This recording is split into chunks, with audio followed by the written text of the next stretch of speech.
Ang kwentong ito ay hango sa totoong buhay. Mula ito sa isa nating kabayan na itago na lang natin sa pangalang Abril. Walang eksaktong taon. Probinsya ng Antique. Nang mga panong ito, napagpasyahan ng mga magulang ni Abril na ipadala siya pansamantala sa probinsya dahil na rin sa kakapusan ng pera. Kahit labag sa kagustuhan nito, wala rin siyang magagawa. Minor de edad lamang, walang kakayahang maghanap ng trabaho.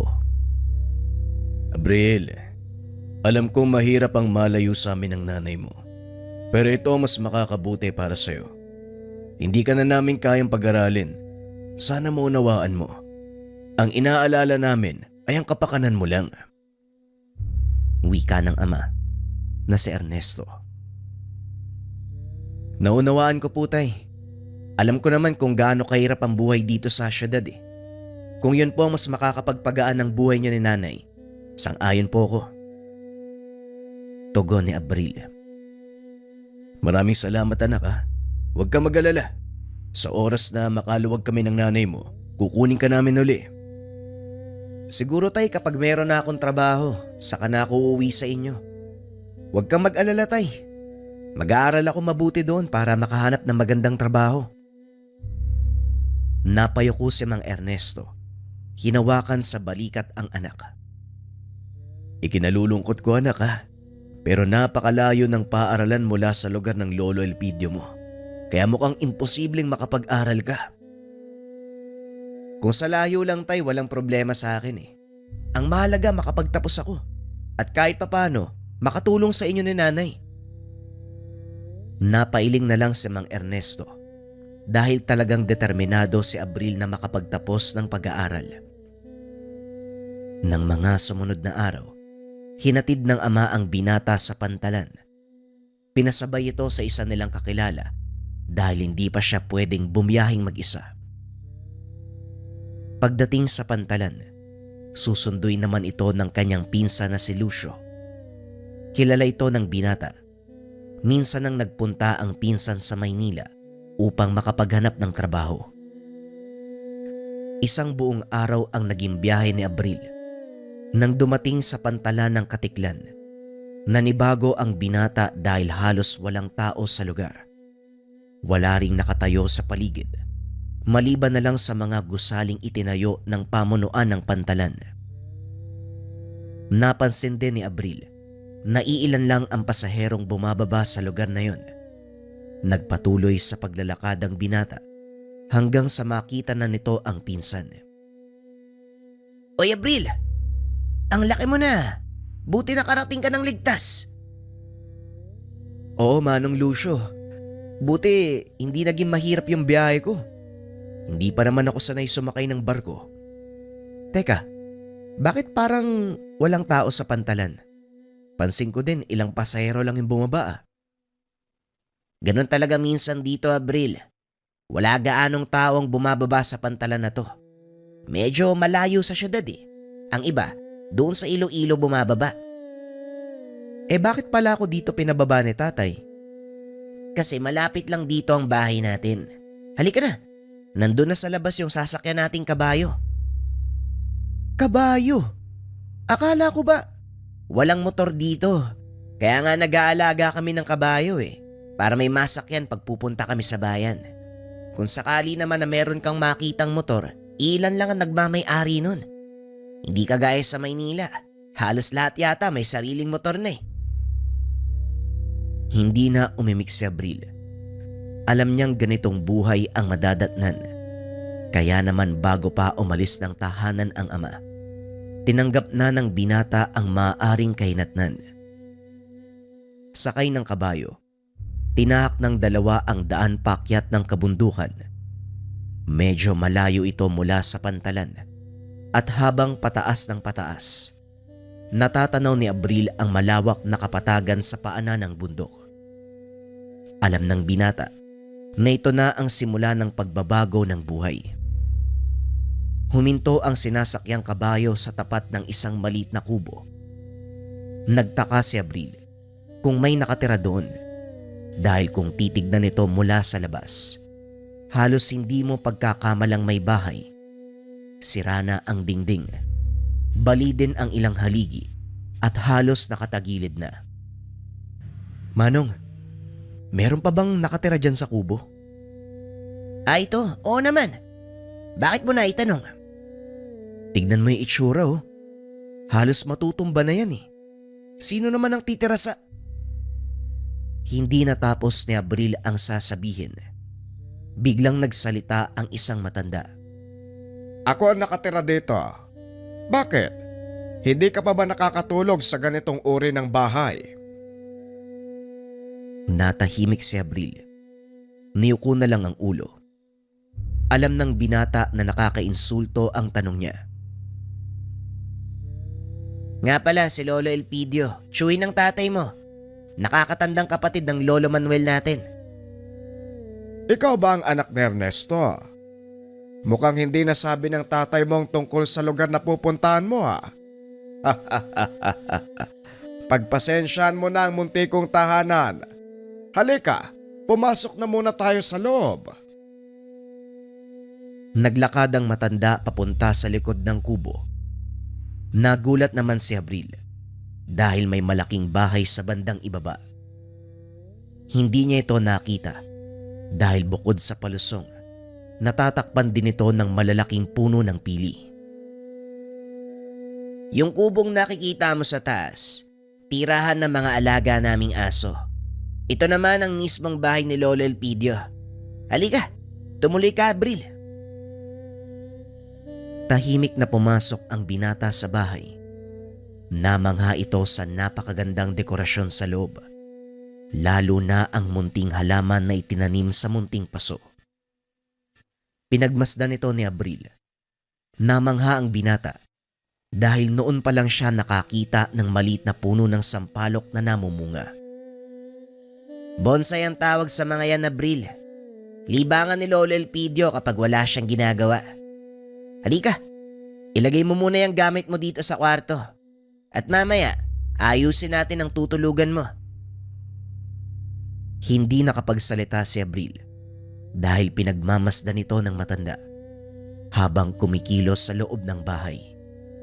Pagpasok nito sa silid, saka palang nakapagsalita ang binata. Sa palagay ko, strikto si Lolo Elpidio no? Panay yung titig sa akin eh. Halos hindi umalis ang tingin eh. Nakalimutan kong sabihin sa'yo, bulag si Lolo Elpidio. Bulag? Paano niya nalaman na anak ako ng tatay ko? Malakas ang pangdama ni Lolo. Nakikilala niya ang isang tao sa pamamagitan ng boses lang. Alam niya rin kung dayo o kung mag-anak ang kaharap. Talaga? Paano niya nagagawa yun? Babaylan si Lolo Elpidio. Abril, maniwala ka. Mahigit 70 taong gulang na siya. Ganun na siya katanda? Oo, pero kahit ganun, hindi mo makikitang nangihina siya. Kung minsan, nagsisibak pa nga ng kahoy. Yan naman ang kalokohan, Manong. Bulag na nga yung tao, matanda pa. Paano makakapagsibak ng kahoy yun? Niloloko mo yata ako eh. Nasa iyo kung ayaw mong maniwala. Pero dito ko din titira eh. Kaya siguradong makikita mo rin ang lahat ng sinasabi ko. Halika, labas muna tayo nang makakain ka. Matapos ilagay sa silid ang mga gamit, nagtungo sa kusina ang dalawa upang kumain. Inasikaso naman sila ng matandang babae. Hindi ito nagsasalita, pero batay sa reaksyon ng muka, napagtanto ng binata na napakabait nito. Sino naman yung matandang babae, Manong Lucio? Ayon ba si Aling Sima yan, mabait yun. Katiwala ni Lolo Elpidio at katulong kapag nanggagamot. Napahinto ang binata sa pagkain nang marinig ang sinabi ni Lucio. Teka, nanggagamot si Lolo Elpidio? Kailan pa? Matagal na, Abril. Hindi pa tayo pinapanganak. Nanggagamot na yan. Gaya ng sinabi ko, babaylan si Lolo Elpidio. Alam mo, habang tumatagal yung pag-uusap natin, ang dami kong nalalaman. Hindi lang yan ang malalaman mo. Basta ang sasabihin ko lang sa'yo, Abril, kung ano man ang makikita mo, tumahimik ka na lang. Bagaman hindi alam ng binata ang ibig sabihin ng pinsan, pinili niya na hindi umimik. Inobserbahan ang susunod na magaganap. Pagsapit ng gabi habang nakaupo sa atangan ng bahay, kinausap ni Lucio ang binata dahil ramdam nito ang paninibago sa pinsan. Alam kong naninibago ka, pero hindi magtatagal masasanay ka din. Ang mabuti pa para maaliw ka, bukas samahan mo ako. Manguha tayo ng itlog ng mga itik sa palayan. Sige po. Hindi ko pa nagagawa yan eh. Maraming gawain dito sa bukid, Abril ha. Siguradong matatanggal ang bagot mo dito. Mabilis na lilipas ang araw. Teka, hindi pala nasabi sa akin ng tatay mo ang dahilan kung bakit ka nandito. Kailangan nilang mag-ipon ni nanay kaya pinatigil ako eh. Hindi nila kayang tustusan yung pag-aaral sa sekundarya. Ganun ba? Kung sa bagay kapag nasa Maynila ka, mahirap mag-aral. Lahat ng naroon binibili. Tapos kailangan mo pang gumising ng maaga para hindi ka mahuli sa klase mo, di ba? Kung sa akin wala namang problema ang paggising ng maaga. Ang totoong inaalala ko, yung gastos. Mahirap ang buhay sa Maynila, Manong lalo na ngayon. Si tatay lang mag-isa ang nagtatrabaho. Mabuti na lang, nandito ako para kahit papano makabawas sa alalahanin nila nanay. Hanga ako sa iyo, Abril ha. Kaya mong isakripisyo ang sariling kinabukasan para sa mga magulang. O siya, matulog na tayo. Kailangan natin gumising ng maaga bukas eh. Kung hindi, wala tayong aabutang itlog. Pag-uusap ng dalawa. Bagyang nasabik si Abril sa sinabi ng pinsan. Ito ang unang pagkakataon na mararanasan niyang gumawa ng mga gawain sa probinsya. Kinabukasan, maagang bumangon ang dalawa. Madilim pa lang, nagpunta na ang mga ito sa palayan. Saktong papasikat ang araw nang makarating sila. Nagkalat ang napakaraming itlog pero wala na ang mga itik. Kaninong mga itik to, Manong? Baka mapagalitan tayo ng may-ari. Walang nagmamay-ari sa kanila, Abril. Kumuha ka lang ng kaya nating ubusin ha. Itira natin para sa susunod ang iba. Natuwa ang binata dahil doon pa lang nito naranasan na manguha ng libreng itlog para iuwi sa kanilang bahay. Tinuruan naman ito ni Lucio kung paanong magsibak ng panggatong at mag-igib ng tubig. Wala namang problema si Abril sa gawaing bahay dahil sanay ito sa Maynila. Araw-araw ganito ang ginagawa ng dalawa. Hanggang sa makalipas ang ilang buwan, aniya na ng palay ng mga oras na yon at saktong magpapagapas ang kanilang kapitbahay. Malayong kamag-anak ito nila Lucio. Ayaw niya nang ibigay sa ibang tao ang gawain, kaya mga pamangkin at pinsan na lang ang pinapagapas. Unti-unting natuto si Abril sa lahat ng gawain. Hanga si Lucio dahil ni minsan, hindi niya ito narinig na magreklamo. Nagpatuloy si Abril sa mga ginagawa na tila nililibang ang sarili. Ngunit lingid sa kalaman ng binata, merong kamanghamanghang masasaksihan. Isang hapon, kakatapos lang hakutin ang mga tuyong kahoy, isang pamilya ang dumating. Alam ni Abril na mula pa sa syudad ang mga ito dahil bumaba sila sa magarang sasakyan. At dahil walang ibang tao, siya ang napagtanungan ng mga panauhin. Hinanap ng mga ito si Lolo Elpidio. Kagad namang tinawag ng binata si Lucio. Ngunit abala ito sa balon. Kaya naman wala siyang nagawa kung hindi sabihan si Lolo Elpidio. Papasukin mo sila. Kanina ko pa inaantay ang mag-anak na yan. Nagulat si Abril sa sinabi ng matanda. Nagtataka dahil wala namang nabanggit sa kanila si Lucio na may darating na panauhin. Hindi na nagtanong pa ang binata. Sa halip pinatuloy nito ang mag-anak. Naupo ang mga ito sa sala habang inaantay na lumabas ang matanda. Inalalayan ito ni Abril. Pinaupo sa tapat na mga bisita. Bakit ang tagal niyong dumating? Alam niyo bang kanina pa ako nag-aantay? Ikaw babae, sabihan mo ang asawa mong lumabas kung walang pananalig sa gagawin mo. Nanlaki ang mga mata ng mag-asawa.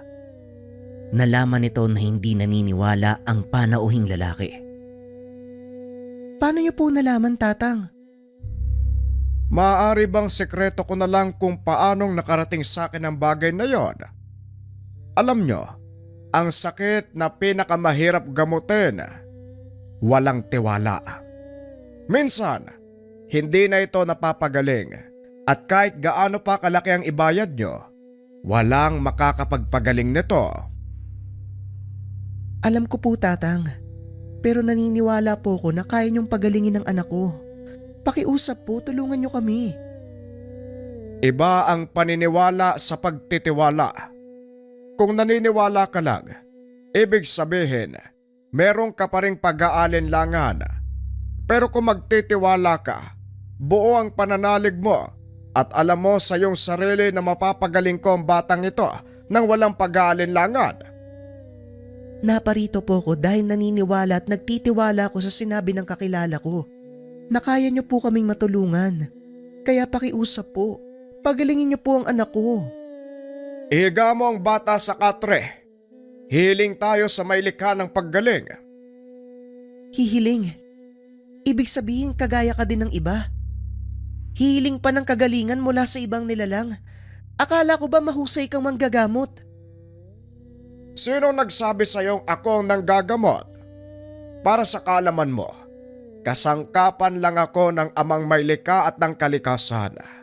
Daan ako ng mga elemento at ng Diyos.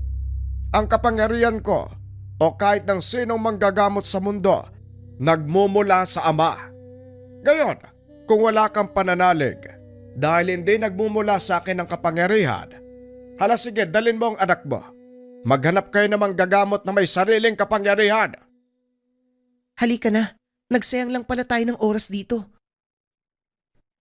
Binuhat ng mag-asawa ang kanilang anak. Bago pa man makalabas ng tahanan nila Lolo Elpidio, muling nagsalita ang matanda. Sa oras na ilabas nyo ang batang yan sa pinto ng tahanang ito, huwag nyo kong sisisihin kung magbubuhat kayo ng puno ng saging. Dito na umalma ang ama ng pasyente. Dali-dali nitong nilapitan si Tatang Elpidio.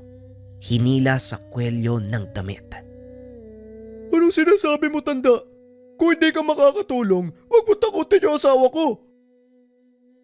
Saktong dumating si Lucio. Nakita ang nangyayari. Hoy, bitawan mo ang lolo ko. Hindi siya nagsisinungaling. Sa oras na ilabas niyo ang bata sa pintong yan, makikita niyo ang bagay na ipinalit ng elementong kumuha sa kanya. Binitawan ng lalaki ang damit ng matanda. Dahil napagtanto nito, mas mabigat nga ang katawan ng kanilang anak. Kung ganon, anong dapat namin gawin? Hindi ba wala kayong pananalig? Dahil hiram lang ang kapangyarihan ko. Bakit ka nagtatanong sa akin kung anong dapat mong gawin? Maaring nagkamali ako. Pati yung asawa ko nanghusgahan kayo kaya pakiusap. Pagalingin niyo po yung anak namin. Huwag yun na pong tignan yung mali naming nagawa. Maawa po kayo sa bata. Gaya ng sinabi ko, hindi na yan ang anak nyo. Lucio, ihanda mo ang kabilang silid. Ikaw naman, Abril, kumuha ka ng banig. Ibabalot natin ang bata. Mabilis na kumilos ang dalawa upang sundin ang utos ng matanda. Pagbalik ng mga ito, inutusan ng matanda ang mag-asawa na ibalot sa banig ang katawan ng bata at ipasok sa silid na inihanda ni Lucio. Abril, halika na sa baba. Abangan natin ang batang ilalaglag ni Lolo. Ano? ilalaglag yung bata? Seryoso ka ba? Oo na, halika na, bilisan mo. Dali-daling pumunta ang magpinsan sa binata ng silid. Saktong nakabukas na ito at hawak na ng mag-asawa ang katawan ng bata. Inabot nila ito kay Lucio na dahan-dahan namang kinuha ng binata. Lucio, ilapag mo yan sa lupa. Dahan-dahan buksan. Sinunod ng binata ang utos nito. Nagtayuan ang lahat ng balahibo ni Abril nang makitang puno ng saging ang ibinalot sa banig. Saan napunta yung katawan ng bata? Pakinggan natin ang sasabihin ni Lolo. Maging ang mag-asawa, hindi makapaniwala sa mga nangyayari. Simula pa lang, wala nang anak nyo. Nang mag-umpisa siyang magkasakit, napalitan na siya ng mga elementong kumuha sa kanya. Kung ganun, Manong, ano pong pwede nating gawin? Mababawi pa po ba yung anak namin? Maaari nating ibalik ang anak nyo, ngunit may malaking kabayaran. Kahit magkano ho, handa po ako magbayad ng mahalaga, may balik sa amin ang anak ko. Ikinalulungkot ko, pero hindi pera ang tinutukoy ko. Buhay kapalit ng buhay. Kung gusto nyong mabawi ang anak nyo, kakailanganin mong mag-alay ng buhay na katumbas ng buhay niya. Paano ko naman gagawin yun? Kailangan kong pumatay ng bata. Unawain mong mabuti ang sinasabi ko. Buhay kapalit ng isa pang buhay. May sinabi ba kung kailangan mong pumatay? Kung ganun, ano po bang ibig niyong sabihin? Pasensya na ho. Wala ako sa wisyo para makapag-isip ng tama, Manong. Ang ibig sabihin ng mga umalagad, kung gusto mong makuha ang anak mo, ialay mo ang buhay niya.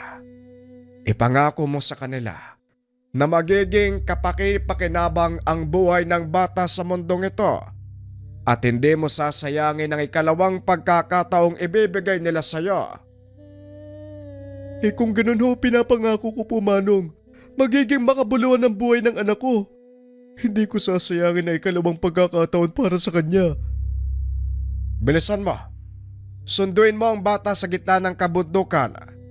Magdala ka ng tuyong kumot. Paniguradong nilalamig na siya. Lucio, Abril, samahan niyo ang Ginoo. Doon malapit sa tuburan. Alam ko ang lugar na yan, Lolo. Kami na ho ang bahala. Dali-daling pinuntahan ng magpinsan ang lugar na sinasabi ni Mang Elpidio. Kasama ang mag-asawa.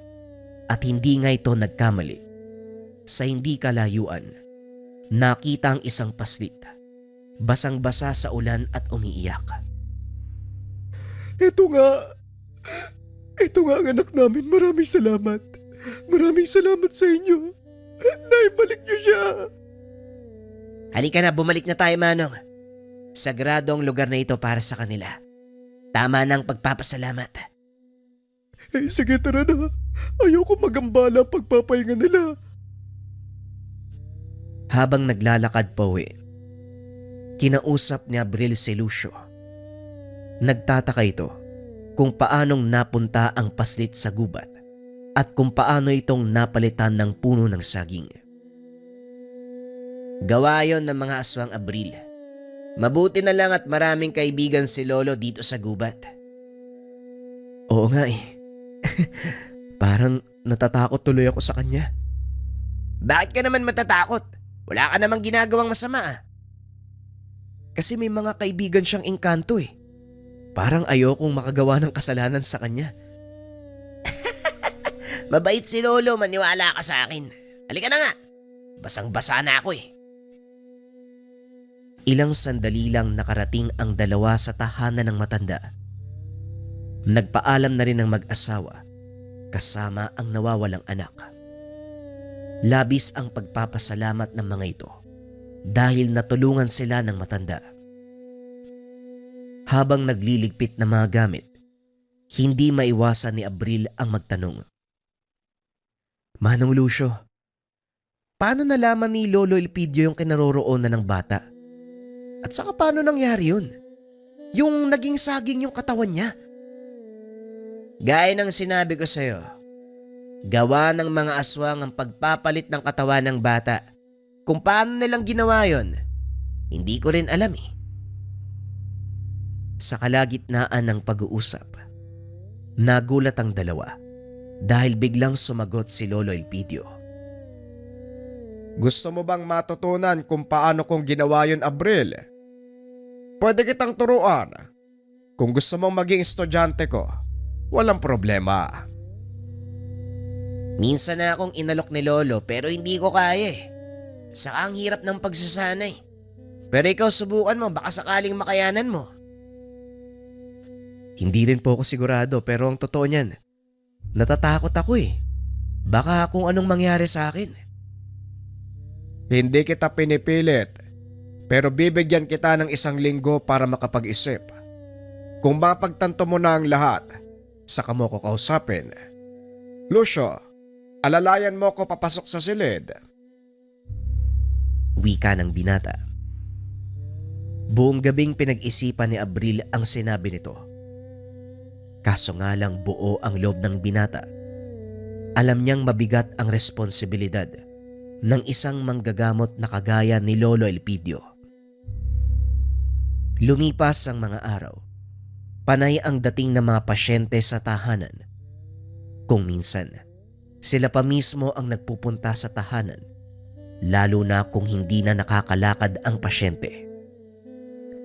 Si Lucio ang nagsisilbing alalay ni Lolo Elpidio sa paglalakad, samantalang si Abril naman ang tagabitbit na mga gamit. Ganito ang naging bagong gawain ni Abril hanggang sa sumapit ang 7th araw. Ano, Abril? Handa ka na bang tanggapin ang mga aral na ituturo ko? Natatakot ako, Lolo. Baka ikamatay ko yan eh. Ikamatay. Walang namamatay sa mabuting gawain, iho. Kung mabuti ang hangarin mo sa pag-aaral, gagabayan ka ng mga umalagad at pagpapalain ng amang may likha. Huwag kang tumulad sa akin, Abril. Natakot akong harapin ang responsibilidad ng isang manggagamot. Dahil alam kong hindi kakayanin ng isip ko ang lahat ng bigat na dala ng tungkulin. Pasensya na po, Lolo ha. Yan din po ang kinakatakot ko eh. Hindi ko po matatanggap ang pagtuturo nyo. Patawad. Walang problema. Eto, gamitin mo ang libreta, pag-aralan, para kung sakaling bumalik ka na sa mga magulang mo, kahit papano may alam ka na, siguradong magagamit mo ang mga ito sa syudad. Matagal pa ako makakabalik sa syudad, Lolo eh. E di habang nandito ka, pag-aralan mo muna ang nilalaman ng libreta. Ito ang ginawa ni Abril. Hanggang sa hindi na malayan, unti-unti na siyang natututo. Kalaunan ay nakakapanggamot na. Akala ko ba ayaw mong matuto dahil natatakot ka? Pero tignan mo ang sarili mo. Maya-maya ikaw ang humahalili sa akin. Yan din po yung inakala ko eh. Pero totoo ang sinabi nila.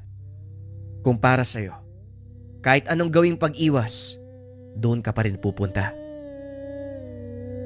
Ilang taon nang lumipas, tuluyang tinanggap ni Abril ang pagiging manggagamot. Kalaunan, humalili kay Lolo Elpidio. Naging magaling na manggagamot at bago mamatay ang matanda, sinalin nito ang kakayahan kay Abril. Sa edad na 20, kinilala si Abril sa bayan bilang magaling na manggagamot. Hanggang sa nagpasya na bumalik ng Maynila. Sa kasamaang palad, hindi na natagpuan ng mga magulang. Hinanap ni Abril ang mga ito. Hanggang sa napag-alaman, patay na ang kanyang ina. At ang tatay, may sariling pamilya. Hindi na nagabala ang binata na hanapin ng ama. Pinagpatuloy nito ang panggagamot sa syudad. Nung una ay nahirapan si Abril. Ngunit kalaunan, lumaganap sa syudad ang kakayahan hanggang sa dumami ang parokyano ni Abril. Kasabay ng pag-angat sa larangan ng panggagamot, dumami ang mga naiinggit. May mga taong harapang sinisiraan si Abril, ngunit hindi ito naging hadlang upang makatulong sa mga nangangailangan. Ni Sainagap, hindi inakala ni Abril na magiging isang manggagamot. Ngunit ganun pa man, naging masaya ito sa kinalabasan ng kanyang kapalaran, lalong-lalo na kapag meron siyang nakitang nakangiti matapos matulungan. Kalaunan ay nagkaroon ng pagkakataon si Abril na makapagtapos ng sekundarya. Hindi nito alintana ang kanyang edad. Wala din siyang pakialam sa sasabihin ng mga tao dahil mas mahalaga sa kanya ang pangarap na makapagtapos. Nakakuha ng magandang trabaho si Abril. Kahit papano pinagsasabay nito ang panggagamot at pagiging CQ sa isang kilalang mall sa Kamaynilaan. Sa kasalukuyan, patuloy pa rin nanggagamot si Abril.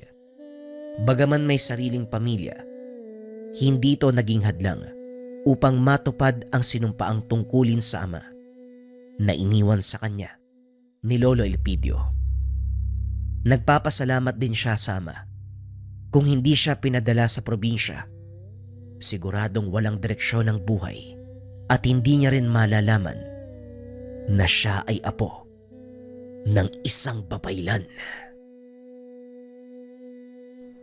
Bagong istorya pa rin ang kasunod mga kabayan. Ito ay tungkol sa bertud ng dila ng aswang. Simulan na ang kwento. Ang kwentong ito ay hango sa totoong buhay. Mula ito sa isa nating kabayan na itago na lang natin sa pangalang Ronnie. Taong 1980. Naga. Naging usap-usapan ang tungkol sa lalaking kumakatay ng aswang. Nabuhayan ang lahat ng marinig ito. Nakasilip ng pag-asa na may magtatanggol laban sa nilalang. Pero taliwas ang paniniwala ni Tio Ruben dahil aniya aswang din ang mangangatay at pumapatay ng tao. Kamakailan lang lumipat ng lugar si Ronnie. 15 anyos pamangkin ni Tio Ruben. Tubong sikihorang binata. Pero dahil walang pagmamahal na natanggap sa amang Lasengo, nagpa siya na manuluyan sa poder ng Chewin. Ito rin mismo ang kumuha sa kanya. Pagkarating sa tahanan, ang usapan tungkol sa mga ngatay aswang ang bumungad. Hindi bago para sa binata ang ganitong usapin dahil maraming naglipana kahit doon sa pinanggalingang lugar. Ang nakaagaw lang ng atensyon, ang sinasabing tao na kumakatay, lalo pat binanggit ng Chewin na may lahi itong aswang. Walang buntis sa bahay na ito. Pero kahit papano makakatulong ang ganitong pamamaraan para alertuin ng nilalang na handa tayo laban sa kanila. Maglalagay ako ng itak sa ilalim ng katre para kung sakaling may maglakas ng loob, may panlaban ka. Marunong ka naman sigurong humawak ng patalim, ano? Wika ni Tio Ruben. Opo, namasukan din ako bilang mangangatay sa karniyan eh. Tio, gaano po ba kadelikado mga aswang? Doon kasi sa Sikihor meron din. Meron ba silang pagkakaiba? Walang kaibahan. Pare-pareho lang ang mga nilalang na yan. Kung hindi mananakot, pumapatay. Kaya itong tahanan marami talagang patalim kahit saang sulok eh. Ilang beses na rin akong pinasok. Ito mga peklat sa katawan na magpapatunay. O siya, matulog ka na dahil maaga pa tayo bukas sa pinapasukan ko. Subukan lang natin kung matatanggap ka ba roon. Paglabas ng tiyuhin, hindi kagad nakatulog si Ronnie. Ngayon ang unang gabi sa ibang tahanan, kaya binusog muna ang mga mata sa pagtingin para maging pamilyar. Bagyang binuksan ng bintana para kahit papano may hangin na pumasok. Nakaharap ang bahay sa malawak na palayan. Madilim ng sandaling ito dahil makulimlim ang kalangitan. Gayunpaman, hindi nakaligtas ang anino ng lalaki may bitbit na mahabang patalim. Mabilis itong bumaybay ng daan hanggang sa makarating sa dulo bahaging hindi maaabot ng tanaw. Kunot noong napatitig ang binata, iniwanan na rin ang pansin. Sumapit ang umaga, nagtungo sila ng tiyuhin sa pinapasukan nitong panaderya. Balak din sanang ipasok, pero hindi tumatanggap ng karagdagang trabahador. Naupo na lamang sa tabi si Ronnie. Inantay ang oras ng uwian ni Tio Ruben.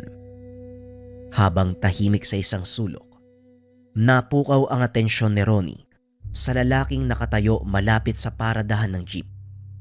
Ordinaryo lang ito kung titignan, pero kung pagmamasdang maigi, makikilalang meron pang ibang katauhan. Si Ronnie, hindi lang isang binatang namasukan dati sa katayan ng karne. Lumaki siya sa lugar kung saan nananahan ang ilang albularyo, manggagamot, manunugis ng aswang at antingero. Madalas kausap ang mga alagad ng lihim na karunungan, kaya kahit papano may natutunan din sa mga ito. Iba't ibang lahi ng aswang na rin ang sumalakay sa dating tirahan, kung kaya't may ideya na sa amoy. Nagmamadaling umalis ang lalaki nang makita siyang nakatingin. Ilang beses lumingon sa kanyang kinalalagyan at ang kilos nito ay kaduda-duda. Sa pagsapit ng uwian, gulat ang bumungad nang maabutang wasak ang parte ng tahanan. Wala nang buhay ang alagang biik, maging ang mga manok. Ang nakapagtataka, walang anumang sugat sa katawan ng mga ito. Sinuri ni Tio Ruben ang paligid. Nagtanong-tanong sa mga kapitbahay, pero dahil may distansya wala ring nakapansin. Habang inililibing ang mga alagang hayop, hindi maiwasang maisip ni Ronnie ang tungkol sa lalaki kanina. Pinagtagpi-tagpi ang mga kaganapan. Hindi sigurado, pero naghihinala na baka may kinalaman nito sa nangyari. Binalikan ng binata sa alaala ang minsan nang napag-usapan kasama ang kakilalang manunugis. Ayon dito, may pag-uugali ang nilalang. Pupuntiryahin ang taong makakapansin ng kakaiba sa kanya. Magiging banta ito para sa kanila, kung kaya't sasalakayin ang taong iyon. Dito na rin naintindihan kung bakit siya palaging pinapaalalahanan ng manunugis na huwag direktang tititig sa aswang. Dahil sa sandaling magkamali ng pagkaunawa, posibleng umatake ito. Oh, bakit parang tumahimik ka dyan? May problema ba? Napaisip lang ako, Tio. May nakita akong tao eh. May lahing aswang yun. Hindi ako magkakamali. Doon sa harapan ng panederyang pinasukan nyo. Tinignan ko siya eh. Kuryoso lang sa presensya niya, tapos pag uwi natin, ganito ang naabutan. Hindi kaya siya ang may gawa nun? Ano ka mo paano mo nasabing may lahi ang tao? Baka mamaya, tulisan ang nakatitigan mo. Tapos nalaman kung saan tayo nakatira kaya ito ang ginawa. May kapitbahay tayong siraulo na nakalabas ng kulungan. Maraming modus yon, isa na ang ganito. Baka siya ang nakita mo. Tinitigan mo siguro ng masama kaya nag-init ang ulo. Posible po yan, pero kung pagbabatayan ng nangyari sa mga alaga, masasabi natin may ibang nilalang na gumawa. Malusog ang biko, pati yung mga manok nyo, Tio. Kaya pala isipan kung bakit nawala ng buhay bigla. Napabuntong hininga ang tiyuhin. Napaisip na rin sa sinabi ni Ronnie. Pagsapit ng dilim, nagbantay sa paligid si Tio Ruben.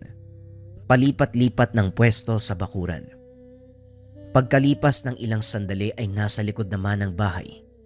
Sa puntong ito naniwala sa sinabi ng pamangkin, kung kaya't alisto sa posibleng mangyari. Mulat din si Ronnie sa katotohanan na walang kasiguraduhan na babalik ang aswang dahil batay sa kwento ng dating kapitbahay na antingero, kapag natapos na ang pambibiktima sa lugar, hindi na ito babalik pa. Depende na lang kung merong naiwang biktima. Pagdaan ng mga oras, pumasok ang tiyuhin. Nagpa siyang matulog dahil wala namang nangyari. Naalimpungatan si Ronnie nang makarinig ng kung ano sa silong. Gawa lamang sa kawayan ang sahig at may ilaw sa labas dulot ng gaserang nakasabit, kaya kahit papano naaaninag ang mga bagay-bagay. Binuklat ang sakong nagsilbing sapin sa sahig.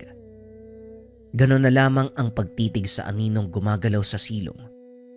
Lumalakas na rin ang likha nitong ingay. Habang tumatagal, namumukaan ng binata ang nilalang na nasa silong. Walang duda, isa itong aswang. Nanlilisik ang mga mata. Mahaba ang mga kuko. Sobrang itim ng katawan. Masangsang ang amoy. Ito lang ang napansin dahil mabilis na lumipat ng pwesto. Kasunod nito, ang pagkarinig ng nakakakilabot na angil mula naman sa kabilang kwarto. Nagmamadaling pinuntahan, naabutang binabangungot ang tiyuhin. Naninigas ang katawan. Nahirapang gisingin kahit ano pa ang gawin. Lumalakas ang ungol at mas lalong tumitigas sa mga kamay. Natataranta ang binata, idagdag pa ang banta ng nilalang sa labas. Hinugot ni Ronnie ang patalim sa ilalim ng higaan, pero pinalitan ng may masipat na baril. Walang pasabing pwenesto sa sahig at saka nagpaputok. Sunod-sunod na putok ang pinakawalan, dahilan para masindak ang nilalang. Matagumpay na naitaboy. Nagising na rin ng tiyuhin, napawisan na bumangon. Nang may masmasan si Tio Ruben, hindi mawala sa isipan ni Ronnie ang sumalakay na nilalang. Lahat ng aswang ay pwedeng sa silong umatake, pero ang kanina, tila ba sa bahaging ito ng tahanan lamang ng bibiktima. Kung tama ako ng pagkakaalala, ang ganitong uri ng aswang ay tinatawag na maninilong. Nilalang na umaatake sa sakiting tao eh. Yung matatandang naghihingalo, nakaratay na sa banig. Pero bakit nandito sa atin? Wala namang sakitin dito, di ba? Sa halip na sagutin ang tanong, iniba ni Tio Ruben ang usapan. Parang maalam ka sa mga nilalang. Kung sa bagay galing ka sa Siquijor, may mga kapitbahay na manunugis at antingero. Tama ka, Tio. Sa tuwing hindi kami nagkakaintindihan ni tatay, sa mga kakilala ko nanunuluyan eh. Pero mabalik tayo sa usapan, Tio. Parang imposibleng sumugod ang maninilong sa lugar na wala namang sakiting tao. May sakit lang kasi ang binibiktima nila eh. Siguro baka iba na ngayon. Baka ibang lahi din ng aswang ay naatake nila. Iba ang nasa isip ko. Yung sinabi mo tungkol sa mga alaga natin, parang tama ka nga. Aswang nga ang may gawa nun. Pagkatapos sa mga manok at ang biik, tayo namang tao ang sasalakayin. Pambihira. Talagang gustong patayin ang lahat. Sa sagot ng tiyuhin, may naramdamang kakaiba si Ronnie. Hindi na lamang masyadong pinansin. Nang mga sumunod na araw, naging maayos naman ang takbo ng mga kaganapan. Hindi nagparamdam muli ang nilalang na lumusob nung nakaraang gabi. Patuloy sa pagtatrabaho si Tio Ruben, samantalang naiiwan sa tahanan si Ronnie para magbantay. Nagulat ang binata nang hindi inaasahang makita ang ama sa lugar. Tatay Rencio, paano kayo napunta dito? Sinundan niyo ba ako? Bakit naman kita susundan? Natuwa nga ako dahil kinuha ka ng tiyuhin mo. Tapos sasabihin mong nandito ako para sa'yo. Eh kung ganun, bakit kayo nandito? Wala ka na ron. Sarili mong isipin mo. Huwag mo na akong pansinin kung makikita mo ko. Dahil magmula sa araw na to, kay Ruben ka na. Kinalimutan na kita. Nasaktan man sa sinabi ng ama, inintindi na lamang, lalo na nang makitang may bitbit na bote ng alak. Nasanay na sa salita nitong masakit. Kaso nga lang, hindi maunawaan kung bakit naroon sa lugar, gayong malayong probinsya ang pinanggalingan. Wala rin silang kaanak, maliban kay Tio Ruben. Sa pagdaan ng mga araw, napapadalas ang pagkikita ng mag-ama. Sa palengke, panaderya, o kahit saang pamilihan. Minsang nasaksiyan ng binata ang pakikipagbasag ulo nito sa nakaalitang lasing. Gusto sanang umawat pero pinigilan ng tiyuhin hanggang sumantong sa punto na hindi na makita sa lugar. Inisip na lamang ni Ronnie na baka bumalik na ng sikihor. Kakatapos lang ng problema sa ama, pumalit naman ang kalagayan ng tiyuhin. Napapadalas ang pagsusuka, palaging pananakit ng tiyan, paninilaw ng balat, maging ng mga mata. Ipinagtapat ni Tio Ruben ang karamdaman.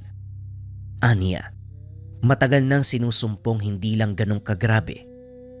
Ngayon lang din naintindihan ng binata ang dahilan ng pag-atake ng aswang nung gabi. At dahil salat sa pera, nagtiyaga sa lamang gamot na kung tawagin ay sampa-sampalukan. Ang tiyuy na rin ang nagsabi na wag nang dalin sa doktor kung kaya't sila na lang din ang nanggagamot. Pero lumipas ang mga linggo. Lumala ang kalagayan. Nanghihina. Sa banig na lamang nakaratay buong araw. Nagpang-abot ang problema dahil umaligid muli ang nilalang. Ilang beses napansin ni Ronnie ang presensya. Dumidiretso pa sa silong ng tahanan. Walang tulugan dahil sa pagbabantay. Humingi ng tulong ang binata sa mga kapitbahay tungkol dito. Pero humindi sa takot na mawaan sa sakit ng tiyuhin. Maging siya ay iniiwasan ng mga ito sa paniniwalang nawaan na rin. Walang maaasahan kung kaya't ang binata na lang din ang mag-isang lumalaban sa hamon ng buhay at sa hamon ng nilalang.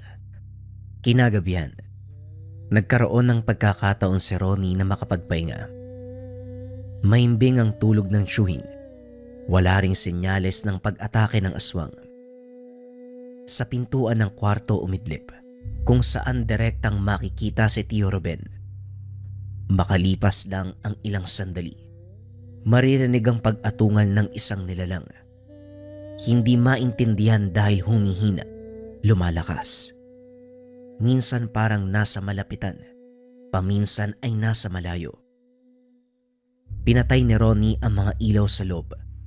Bagyang binuksan ang bintana upang makasilip sa labas. Hindi nagtagal, natanaw mula sa unahan ang dalawang anino. Batay sa galaw ay naglalaban habang inaaninag ang mga ito. Nakilala ng binatang isa. Ito ang nakita ng unang gabi pagdating sa lugar. Katulad ng sandaling iyon, may hawak na patalim siyang ginamit sa pagsalakay sa kalaban. Hindi nagpakampante ang binata, nagbitbit ng armas. Kinuha ang baril kahit pinagsabihan ng tiyuhin na wag gamitin. Unti-unti itong lumalapit sa tahanan. Tinitigang mabuti ni Ronnie ang lalaki hanggang sa nakilala. Sandaling natigilan.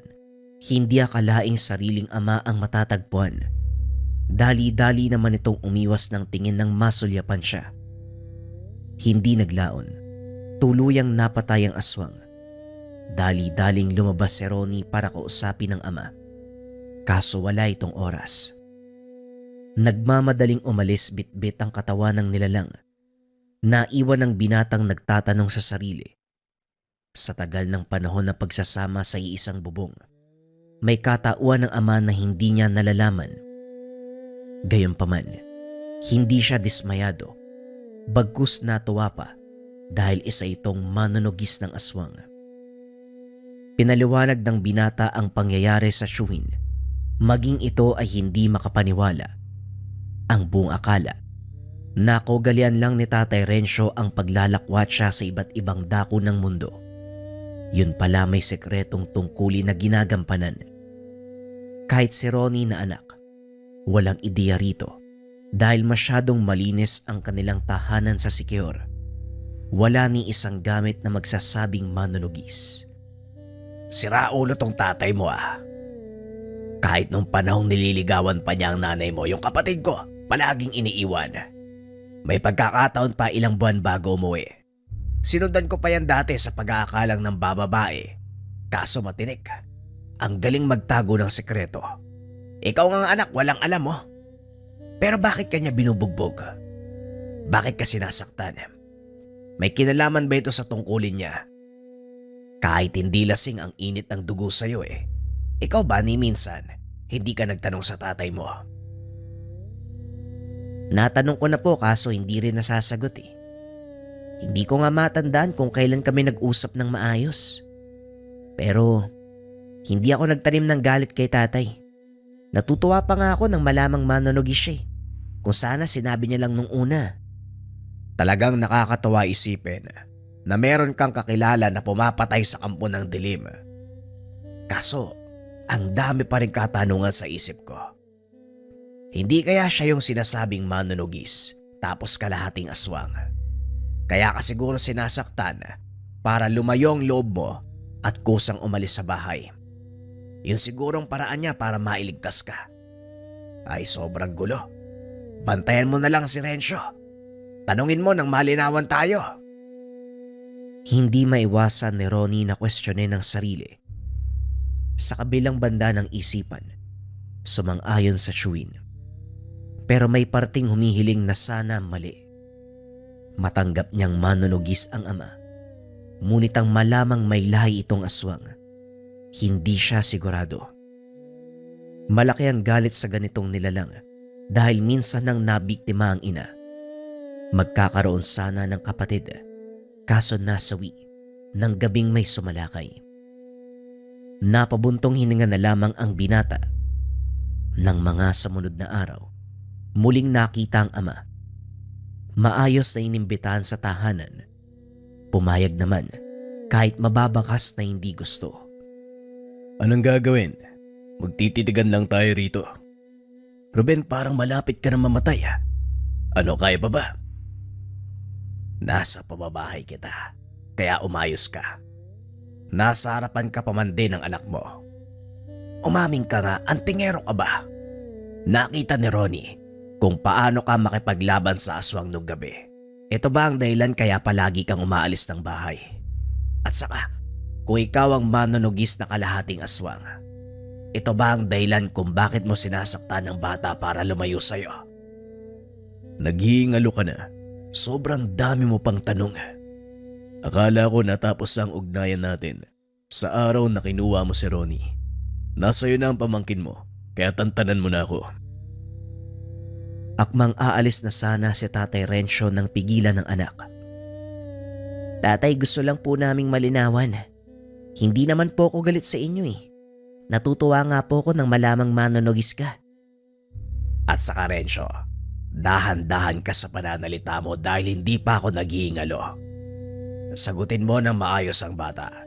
May karapatan siyang malaman ng katotohanan. Huwag kang maglihim sa anak mo. Bahala kayo sa buhay niyo. Pwede ba?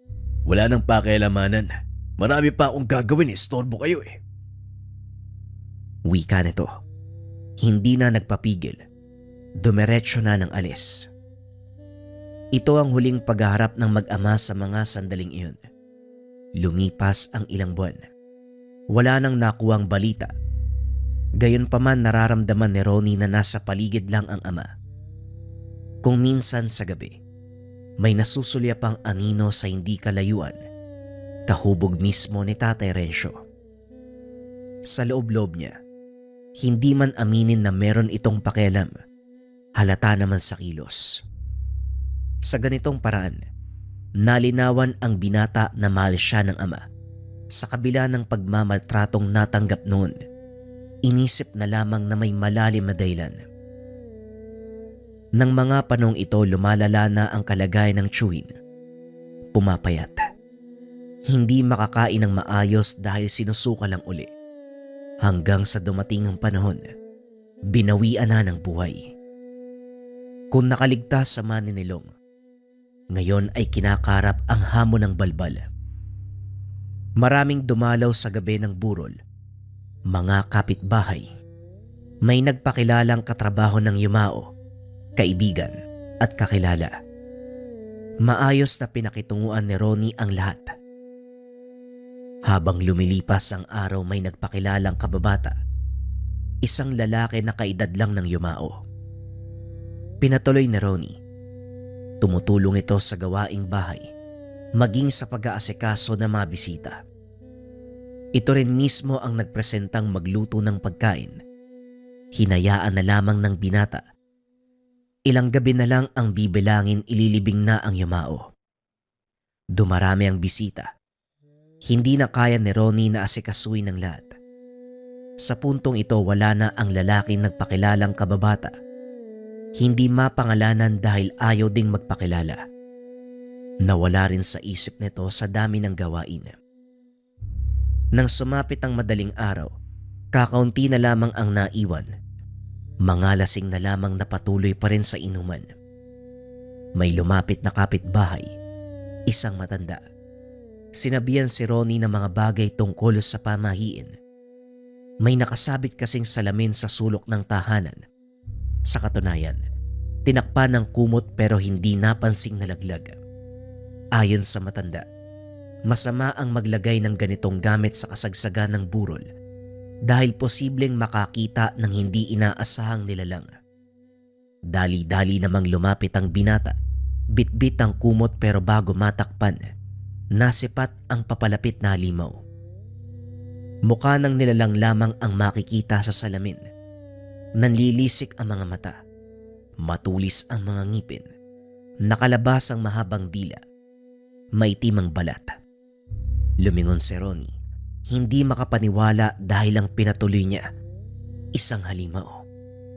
Tinakpan niya na ang salamin bago pa nito mapansin ang nalaman. Kasyual na lumapit at bumati pa. Minabuti ng binata na umaktong walang ideya sa katauhan nito. Kinausap ng maayos ni Ronnie ang kababata. Sinabihan na wag na munang pumasok sa kusina o lumapit sa kinalalagyan ng kabaong. Nagtaka ito, pero mabilis na nakahanap ng irarason ng binata. Nagsinungaling na ayaw lang ng kaanak na may mangialam. Habang nalalapit na ang pagtatapos ng pagbuburol, naintindihan ng lalaki at saka tumango. Sa puntong ito hindi na malaman ng binata ang gagawin. Ayaw umalis ng tao. Nakaupo lang naman sa dulo. Tahimik. Pero hindi pa rin maitatanggi ang banta. Lalo pat nakatitig lang sa kabaong. Nakahinga si Ronnie nang dumating ang ama. Walang pagdadalawang isip na sinabi ang tungkol sa bisita. Kagad nitong nilapitan ang lalaki pero mabilis naglakad palayo. Susundan sana pero pinigilan na ni Ronnie. Tay, tignan niyo muna yung kabaong ni Tiyo. Baka hindi niya nakatawan yung nasa loob eh. Sinuri ni Tatay Rencio ang bangkay. Hindi pa naman nagalaw ng nilalang. Nanatili ito sa tahanan at nagbantay sa paligid. Ang kababata sa kabilang banda. Hindi nagpakita sa mga sumunod na oras. Sa huling gabi ng burol, dumarami ang tao dahil nagdaraos ng misa. May kumpare kasi ang yumao na nagtatrabaho sa abroad. Nang malaman ng tungkol dito, alang-alang sa pagkakaibigan, siya ang umako sa gastusin ng burol mula sa pagkain hanggang sa pagpapalibingan. Sa kalagitnaan ng seremonya, napansin ni Ronnie ang ama na palinga-linga sa paligid. Pumasok ito ng kusina. Paglabas ay merong nakasugbit na itak sa tagiliran. Tsumempo ang binata. Nang may pagkakataon ay mabilis na sumunod. Sa dulo ng taniman nagtungo ang ama. Nasa kalagitnaan pa lamang si Ronnie.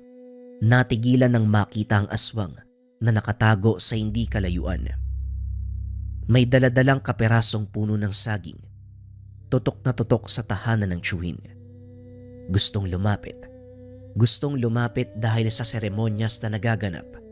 Hindi lang magawa. Napilitang lumipat nang magsimula ang banal na seremonya. Sa kabilang bahagi ng taniman, nakita ng binata ang ama. Tumatansya sa pagsugod ng aswang. Tahimik na nakasunod. Unti-unti ring nagtaka dahil parang hindi nakikita ng nilalang si Tatay Rencio. Hindi umalis ng lugar ang aswang. Naghahanap lang ng pagtataguan kung saan din hindi maririnig ang nagaganap na misa. Si Ronnie, Minabuting isiksik ang sarili sa nagyayabungang palay. Nang mga sumunod na sandali, napansin ang paglalaban ng dalawa. Mabangis na umatungal ang aswang, sabay sugod kay Tatay Rencio. Walang tigil ang pagkalmot. Kumakagat. Nananakal. Gayunpaman, nilalaro ng manunugis ang laban. Tinatamaan ng atake pero baliwala lamang. Nang siya naman ang makabuelo, walang humpay na tinaga ang aswang. Ulo ang pinunterya. Hindi nakatagalang nilalang. Pinugutan. Hindi lang yun. Maayos na inilatag ng manunugis ang katawan nito sa lupa. Kumuha ng malalapad na dahon ng saging bilang lagayan sa ginawang pagutay-gutay na lamang loob. Pinutulan ng mga braso at mga binti. Binuksan mula dibdib hanggang tiyan. Bumaha na rin ang dugo nito sa lupa. Hindi na kayanan ni Ronnie ang kaganapan. Dali-daling nag-iwas ng tingin bago masok. Nang mapansin siya ng ama, inutusang bumalik ng tahanan at asikasuhin ang burol ng tiyuhin. Nasundan ng panunugis ni Tatay Rencio, pero yun na ang huling beses na nagsama sila ng ama. Maigpit siyang pinagbawalan dahil kapag nagkataon ay pwedeng madamay sa kaguluhan. Minabuti na lang makinig para sa kaligtasan. Sa paglipas ng panahon, patuloy ang tungkulin ng ama, pero may katanungan pang hindi nasasagot. Kung anong klase ng gamit ang tinatangan ni Tatay Rencio. Wala itong inaatras ang laban kahit na pinakamalakas na aswang pa ang kaharap. Hanggang sa dumating ang isang gabi. Laking gulat ng binata dahil pumunta ito sa kanyang tahanan. Sa itsura ng kanyang ama, doon na manunuluyan. Lihim na pinagmamasdan ng binata ang pag-aayos nito ng gamit. Hindi nagtagal. Nasipat ang isang bagay. Isang uri ng itim na dila. Ito na ang tamang panahon para magsama tayong dalawa at unti-unti mong matutunan ang kaalaman ko. At bilang unang aral, ito na ang matagal kong nililihim sa'yo. Ang aking tangan, ang dila ng aswang.